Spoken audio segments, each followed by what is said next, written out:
19 डिसेंबरला देशाच्या राजकारणात मोठी घडामोड घडणार असल्याचा दावा काँग्रेसचे ज्येष्ठ नेते पृथ्वीराज चव्हाण यांनी केलाय। इस्रायलच्या गुप्तहेरानं केलेल्या स्टिंग ऑपरेशनमुळे अनेक जण अडचणीत येण्याची शक्यता आहे आणि कदाचित पंतप्रधान बदलून मराठी माणूस पंतप्रधानपदी विराजमान होणार असल्याचं मोठं वक्तव्य चव्हाणांनी केलंय। पिंपरी चिंचवडमधील एका पुस्तक प्रकाशन सोहळ्यात ते बोलत होते। उद्या काय काय घडेल मला माहित नाही। जगात बरंच काही चाललेलं आहे। मध्यंतरी मी एक छोटासा ट्विट केला, खूप गाजला। मी म्हटलं की कदाचित महिनाभरात मराठी माणूस भारताचा पंतप्रधान होईल। करारला बोललो मी, अनेकांचे फोन आले, विचारले याचा अर्थ काय, कसं काय, कोण म्हटलं की तुम्ही होणार का, कारण कोणाला त्याची पार्श्वभूमी माहीत नव्हती।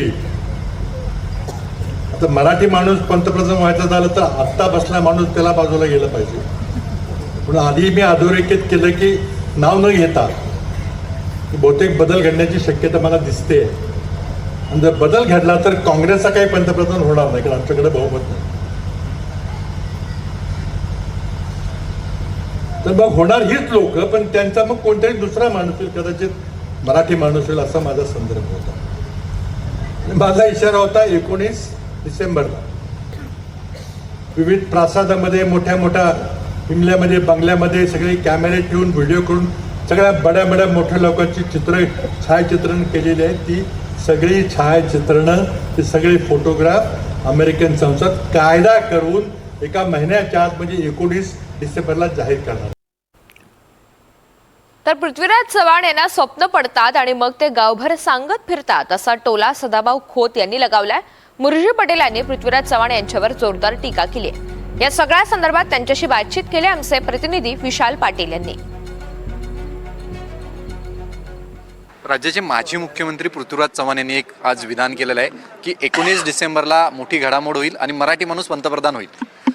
काय आहे की काही लोक स्वप्नाळू असतात आणि त्यांना स्वप्न पडत असतात, आणि मग एकदा स्वप्न पडलं की सकाळी उठलं की ते गावभर सांगत सुटतात, रात्री असं स्वप्न पडलेलं आहे आणि आता जगामध्ये मोठा बदल घडणार आहे। आता मग ते स्वप्न असतं। तुमची काय प्रतिक्रिया आहे? पृथ्वीराज चव्हाण कधी, कारण का ज्येष्ठ नेतृत्व आहे, राज्याचे माजी मुख्यमंत्री राहिलेले आहेत, तुम्ही त्यांच्या विधानाकडे कसं बघताय? हे बघा बाबा, हे मोठे नेते आहेत, त्याच्यावर बोलणं योग्य नाही, पण आता बाबाकडे दुसरं काही काम नाही ना। बाबा आमदार सुद्धा त्यांना असं म्हणतात की मराठी माणूस पंतप्रधान होईल। हे बघा, ते जसं सदाभाऊनी सांगितलं की स्वप्न रात्री पडतात आणि सकाळी उठून बोलतात, तशी परिस्थिती त्यांची आहे। आणि स्वतः सध्या आमदारी नाहीत, दुसरं काय काम नाही, आणि त्यांच्या पक्षाची महाराष्ट्रात काय परिस्थिती आहे तुम्हाला सगळ्यांना माहिती आहे। त्यांच्यावर जास्त पक्षही लक्ष देत नाही, आम्ही जास्त लक्ष देत नाही। दरम्यान देशाच्या राजकारणात काहीतरी घडतंय, लवकरच समजेल असं म्हणत विजय वडेट्टीवार यांनी पृथ्वीराज चव्हाण यांच्या विधानाला दुजोरा दिला। तर पृथ्वीराज चव्हाण ज्योतिषी आहेत का असा सवाल प्रवीण दरेकर यांनी उपस्थित केलाय।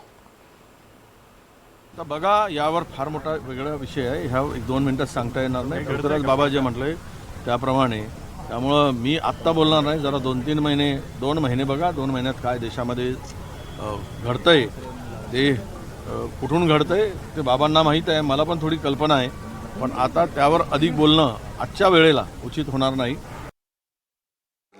पृथ्वीराज चव्हाण यांनी असं म्हटलं की 19 डिसेंबरला मराठी माणूस पंतप्रधान होईल। ना तर ते म्हटलेत ना, त्याला मी काय करू? ते काय ज्योतिषी आहेत की भाष्यकार आहेत? मी त्याच्यावर काय, आज तरी पंतप्रधान नरेंद्र मोदी साहेबच आहेत, यापुढे पंतप्रधान नरेंद्र मोदी साहेबच राहावे अशी संपूर्ण देशवासियांची आणि त्या ठिकाणी आमच्या भारतीय जनता पार्टीच्या कार्यकर्त्यांची पण मनोमन इच्छा आहे। त्याच्यामुळे आता कोण येणार असा काही विषय असेल असं मला वाटत नाही।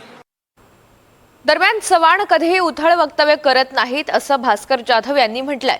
दुसरीकडे मोदींच्या अध्यक्षतेखाली सुरू असलेलं हे सरकार कायम राहणार असं भाजपच्या प्रसाद लाड यांनी म्हटलंय।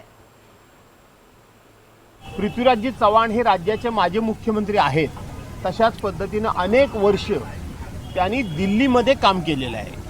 ते PMO ऑफिसमध्ये त्यांनी काम केलेलं आहे आणि त्यांच्या काही इन्फॉर्मेशन्स असतात, त्यांची काही माहिती असते आणि ते कधीही उतळ वक्तव्य करत नाही। त्यामुळं उद्या काय घडेल हे मला माहीत नाही, परंतु पृथ्वीराजजी चव्हाणांचं वक्तव्य हे गांभीर्याने घेण्याची आवश्यकता आहे. मुंबई पृथ्वीराज चव्हाण आता काय म्हणाले त्याच्याकडे मला काय बोलायचं नाही आहे. कारण कसं आहे की पृथ्वीराज बाबांना पण आता निवडणूक हरल्यापासून काही काही स्वप्न पडायला लागली. त्यामुळे त्यांचं स्वप्न त्यांना मुबारक आहे. देशाचे पंतप्रधान सन्माननीय नरेंद्र मोदी अतिशय उत्तम पद्धतीने काम करतायत. देशाचे पंतप्रधान नरेंद्र मोदी स्वास्थ्य से मजबूत है आणि अतिशय चांगले निर्णय राष्ट्रीय पातळीवर आंतरराष्ट्रीय पातळीवर घेत आहेत. त्यामुळे 2029पर्यंत माननीय मोदीजींच्याच नेतृत्वात हे सरकार चालेल आणि 29च्या पुढे देखील मोदीजींच्या नेतृत्वात हे सरकार चालेल. प्रकाश